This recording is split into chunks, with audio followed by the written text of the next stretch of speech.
আরে শোন, কালকে তোদের ভূগোল পরীক্ষা। মোটামুটি আমি কিছু কোশ্চেন তোদের বলে দিচ্ছি, এটা কিন্তু সাজেশন ফাজেশন নয়, এটা আসবেই আসবে। আমরা আলোচনাও করে দেবো, ঠিক আছে? কিন্তু গতবারও স্যার এরকম পরীক্ষার আগের দিন কিছু কোশ্চেন অ্যান্সার আপনি বলে দিয়েছিলেন, কিন্তু হলে গিয়ে দেখলাম একটাও কোশ্চেন আসে নাই। এইবার আশা করি সেটা হবে না স্যার।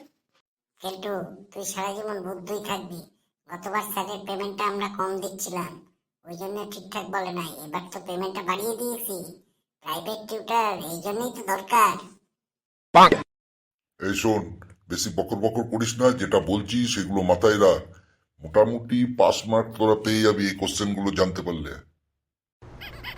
স্যার একটা গোপন কথা জিজ্ঞাসা করুন, এই কোশ্চেনগুলো আপনি কোথা থেকে পেলেন?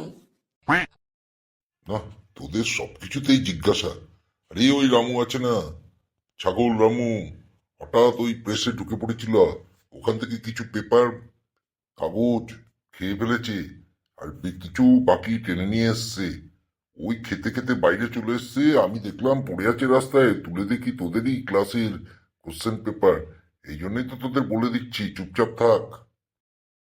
স্যার তাহলে একটা কাজ করলে হয় না? ওই রামু ছাগলের পেটটা কেটে ফেলি, মাংসটা আমরা খেয়ে নেবো, আর ছাগলের পেটের মধ্যে যে কাগজগুলো আছে ওইগুলো পুরো দেখে নিলেই কিন্তু আমরা কোশ্চেনগুলো পুরোটাই পেয়ে যাবো স্যার। এই মেলা বকর বকর করিস না তো, যেটা বলতেছি মনে রাখ, কালকে কাজে আসবে।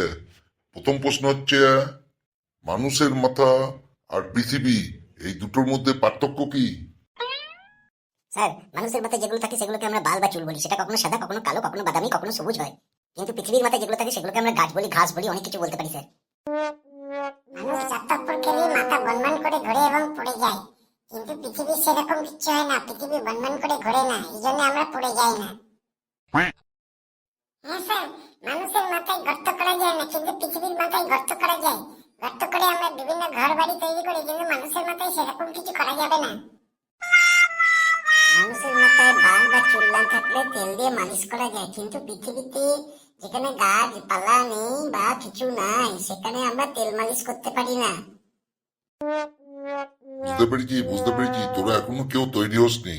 যাক, পরের প্রশ্ন, পৃথিবীর কত ভাগ জল, কত ভাগ স্থল? আর যদি হেলিকপ্টারে উঠি বা ফ্লাইটে উঠি বা এরোপ্লেনে উঠি, তখন কিন্তু দেখতে পারি অনেক জল অনেক স্থল আছে, প্রায় অর্ধেক অর্ধেক। কিন্তু আমাদের বাড়ির ছাদে উঠলে জল আর চোখে পড়ে না, শুধু স্থলই চোখে পড়ে স্যার। কোনটা লিখবো স্যার পরীক্ষায়? হারামজাদা, তোদের কতবার পড়াইছি, পৃথিবীর 3 ভাগ জল, 1 ভাগ স্থল, সেটাও ভুলে যাচ্ছিস? বল লম্বু, বল কি লিখবি? স্যার আমি লিখবো ওই আপনি যেটা বললেন স্যার, 3 ভাগ স্থল 1 ভাগ জল। আগে না স্যার, ওর ঠিক উল্টোটা বললাম। 3 ভাগ জল 1 ভাগ স্থল, এইটা লিখতে হবে। থাম থাম, অত হাততালি দেওয়ার কিছু নাই, পড়াশোনায় লবডঙ্কা হাততালি দিচ্ছে। আর একটা প্রশ্ন আমি দেখতে পেয়েছি, সেটা হচ্ছে কম্পাস কাকে বলে? কি লিখবি বল কেলটে? Sir compass, compass. স্যার এটা খুব সহজ প্রশ্ন, কম নাম্বার পেয়ে পাস করাকেই কম্পাস বলে। আগে আমার মনে হয় স্যার, কম করে পাশে পাশে আসাকে কম্পাস বলে। আরে দূর, কম মানে কম, মানে কম, কম হয়ে গেছে। পাস মানে পালিয়ে যাওয়া, মানে কম করে যে পালিয়ে গেল সেটাকেই কম্পাস বলে।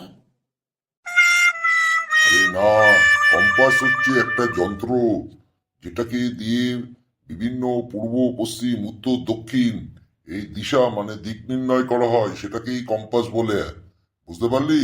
আজকে ভাগ এখান থেকে, আমার মাথাটা আর গরম করিস না।